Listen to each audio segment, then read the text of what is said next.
अस्सलाम वालेकुम वरहमतुल्लाहि वबरकातुहू। बहुत स्पेशल वीडियो लेकर हाजिर हो रही हूँ। हज़रत हव्वा अलैहिस्सलाम की हालात ज़िंदगी की मुख्तसर तारीफ़। और देखिएगा कि यहाँ पर हज़रत हव्वा अलैहिस्सलाम जो हमारी माँ के नाम से शुमार हुई हैं, हज़रत आदम अलैहिस्सलाम की बीवी हज़रत हव्वा अलैहिस्सलाम। हज़रत हव्वा अलैहिस्सलाम वही हैं जिसने तुमको बनाया एक जान से और उसी से बनाया उसका जोड़ा के उसे आराम मिले। और देखिए सूरतुल आराफ में ये बताया गया है कि खुदावंद ने आदम पर गहरी नींद भेजी और वह सो गया और उसने उसकी पुसलियों में से एक को निकाल लिया और उसकी जगह गोश्त भर दिया। और खुदावंद इस पुसली से जो उसने आदम में से निकाली थी एक औरत बनाकर आदम के पास लाया। आदम अलैहिस्सलाम की पुतली से बनी हुई एक औरत ज़ात यानी कि हज़रत हव्वा अलैहिस्सलाम जो हमारे आदम अलैहिस्सलाम की पहली ख्वाहिश मानी जाती हैं। हज़रत आदम अलैहिस्सलाम को जब दुनिया में ला फेंका गया तब उनको दिल नहीं लगता था और तब उनके पुसली से बनाई गई औरत उनकी ज़िंदगी में शामिल हुई जो हमारे माँ के नाम से जानी जाती हैं। मुहक्किकीन की राय है कि कुरान करीम सिर्फ हव्वा की तख्लीक का जिक्र नहीं कर रहा है बल्कि औरत की तख्लीक कर रहा है, औरत की आइडेंटिटी को बयान कर रहा है, उसके मुताल्लिक़ उस हकीकत का इजहार करता है कि वो भी मर्द ही का हिस्सा है। जिसको उस तरह समझा जाए कि आदम अलैहिस्सलाम के अंदर औरत का वजूद था।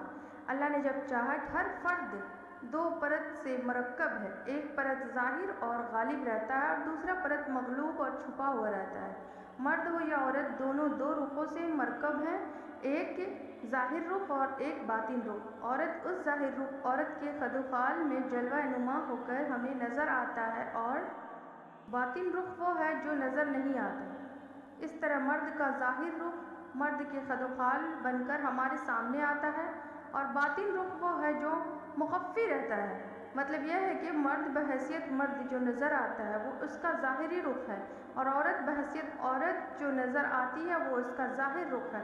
मर्द के बातिन रुख वो जो नज़र नहीं आता है वही मुतज़ाद होता है।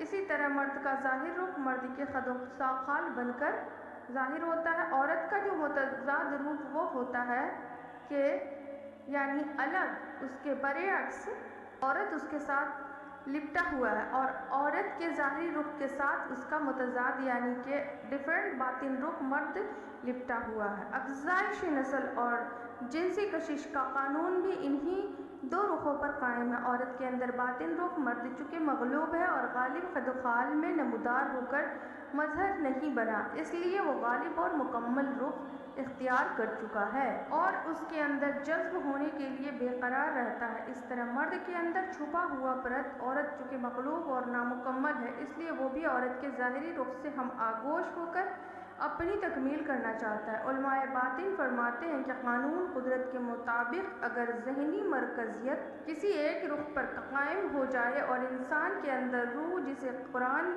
अमर रब कहा है मुतहर्रिक हो जाए तो मगलूब परत मुतशक्किल हो जाता है। यानी सूरत हाल हज़रत आदम अलैहिस्सलाम के साथ भी पेश आई। हज़रत हव्वा अलैहिस्सलाम जो दुनिया में आई तो हम उनसे बहुत सारे औलाद हुए जिनमें से हाबिल काबिल बहुत ही मशहूर हैं और तमाम औलादें हुई। उस तरह से बढ़ते बढ़ते रफ्ता रफ्ता ऐसे बहुत सारे ख़ानदान और बहुत सारे लोग फैलते चले गए और फैलते फैलते उसमें से तकसीम हो गए, दुश्मन हो गए, एक रह गए, एक हिस्से में तकसीम काफिर हो गए, एक हिस्से में मुसलमान। उनकी औलादों में से एक सीस अलैहिस्सलाम भी थे जो के पैगंबर में शुमार है और ऐसे बहुत सारे जितने भी पैगंबर गुजरे उनमें से जो भी हैं वो उनके बाद ही सारे पैगंबर बने। जज़ाकल्लाह। मिलती हूँ नेक्स्ट वीडियो में, तब तक के लिए अल्लाह हाफिज़।